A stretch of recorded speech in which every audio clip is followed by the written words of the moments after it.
বহরমপুর শহরে ১৯ নম্বর ওয়ার্ডে কাউন্সিলর বিশ্বদেব কর্মকারের উদ্যোগে মহাসমারোহে উদযাপন করা হল বড়দিন। এদিন এলাকার প্রায় শতাধিক কচি কাচাদের নিয়ে একটি বর্ণাঢ্য শোভাযাত্রা পথ পরিক্রমা করে। শোভাযাত্রা শেষে কচি কাচাদের হাতে তুলে দেওয়া হয় কেক, চকলেট, মিষ্টি সহ নানা উপহার। আমরা দেখব এই প্রসঙ্গে কি বলেছেন উদ্যোক্তা বিশ্বদেব কর্মকার।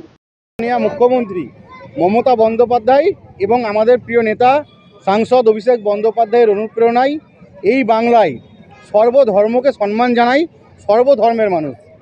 আমাদের যে মূল স্লোগান তৃণমূল কংগ্রেসের, ধর্ম যার যার উৎসব সবার, সেই স্লোগানকে সামনে রেখে আমরা তৃণমূল যুব কংগ্রেসের পক্ষ থেকে এই মুর্শিদাবাদ, বহরমপুর সাংগঠনিক জেলার প্রত্যেকটা ব্লক টাউনেই আজকে বড়দিন খ্রিস্টানদের সর্বশ্রেষ্ঠ উৎসব বলে বিবেচনা করা হয়। আমরা সেই দিনটাকেও বাংলার মানুষ নিজেদের উৎসবের আনন্দতে ভাগ করে নিচ্ছি। আমরা তৃণমূল কংগ্রেসের পক্ষ থেকে সকলে মিলে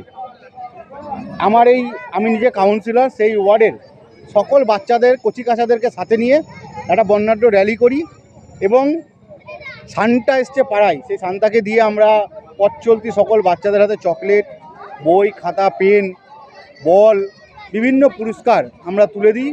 এই বড়দিনের উদযাপনের জন্য কেক তুলে দিই। আমরা প্রত্যেকে একসাথে এই দিনটা উদযাপন করি।